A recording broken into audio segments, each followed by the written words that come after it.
Hey everyone, welcome back to Ontario Gardening.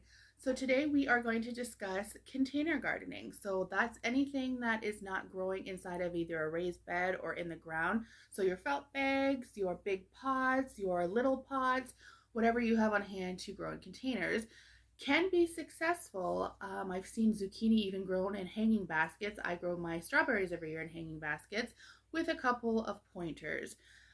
So the first thing is you are going to want to learn the plant, what you want to grow and how it grows. How big does it get? How big do the roots get? Do you need to trellis?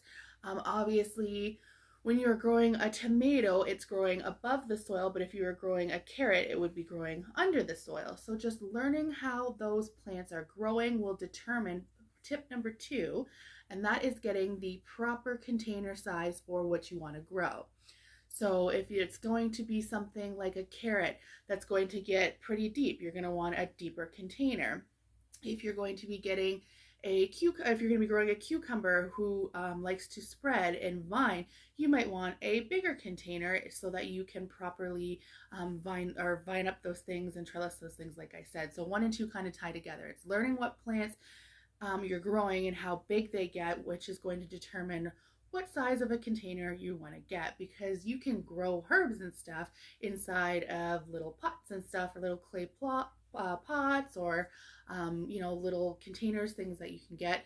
So know the size that you need. The third thing that I would recommend is to not overcrowd those plants. So if you are a longtime follower, or if you've watched any of my garden tours, you know that I have my raised garden beds, but on the side I grow 3 felt bags. I believe they're 10 gallons, and I do experiment crops in there. So my experimental things that I have never tried before, or I don't even know if I would like the taste of, I grow them in there so that I don't waste space in the garden for things that I know that I grow and that I preserve. So just making sure you're not overcrowding those in there. So a tomato, there's no way you're going to get 2 tomatoes in one little container without it fighting for nutrients from the soil. It's going to fight for sun. It's going to fight for water.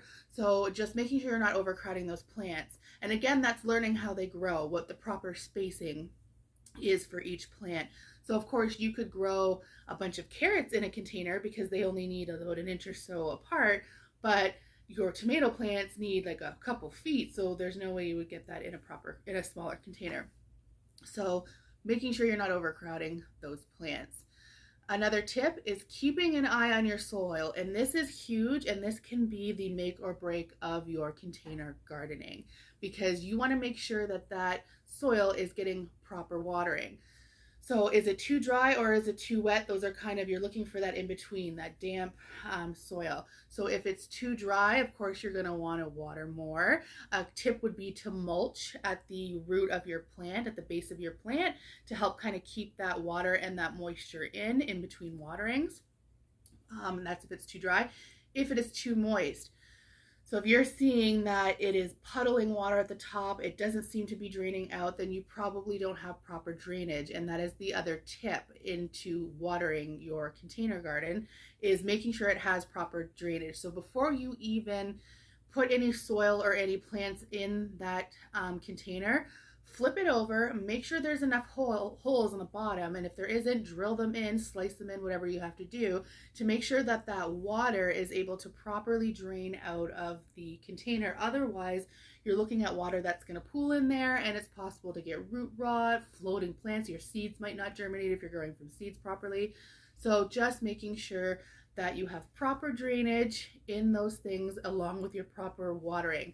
Another tip is, if you're finding that even with holes it's not properly draining, it's possible that your pot or your container is sitting on the ground and not getting that proper drainage you need even with the holes. So elevate those pots a little bit. You can go to the dollar store and get like plant stands if you want to, put them on milk crates, whatever you have on hand, to make sure that the holes are actually exposed and able to drain.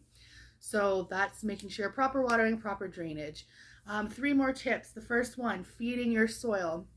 So because your plants are in a container and you only have limited amount of soil, for it to feed off of, you need to make sure that you're feeding that soil all the time. When we're planting in a raised bed or in the ground, if your plant kind of runs out of nutrients in that one spot, it's okay because it's got other spots to grab those nutrients off of.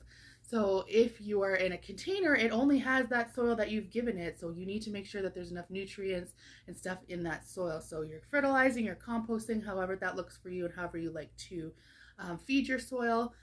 Make sure you're feeding your soil because happy soil is happy plants.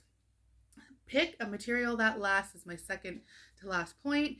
So dollar stores, all that kind of stuff, great. They're on the cheap, and if you're the first time gardener or if you're on a budget, by all means use containers that you can afford. Recycled material is even better. But just making sure if you are going to put an investment in bigger containers, making sure you're picking a material that's going to last. Clay pots are great. If you have the extra money to spend it on the clay pots, those are awesome because they will last if you take care of them. Plastic containers too are great, but they will after a couple of years start to chip or break down, crack, whatever. But again, just if you're doing it on the cheap, you could probably replace it every couple of years anyways. But if you're wanting a good quality pot, spend the extra couple dollars so that you're making sure that you're getting something that's not going to just die off on you and that will actually last. And the last but not least tip for container gardening is get creative. Don't be afraid, like I said, to find recycled materials. Don't be afraid to make your pots look pretty or put decorations. Have fun with it. A lot of the times for container gardening, we're on a balcony or we don't have the space for a raised bed or whatever the case may be. Make sure you're having fun with this. People, I see the most creative things. Like I said, I grow my strawberries, for instance. I don't want to put those in the ground because I want to overwinter them and try and get them to last every year. I grow them in hanging baskets and use them as decoration all over the place. There's so many different ways that you can container garden. There's so many different options out there now. Like I said, felt bags, the pots and stuff that you can, containers that you get are like decorative and endless. Be creative and have fun. But other than that, I hope those tips help you be successful in your container gardening this year. We'll talk to you soon. Bye.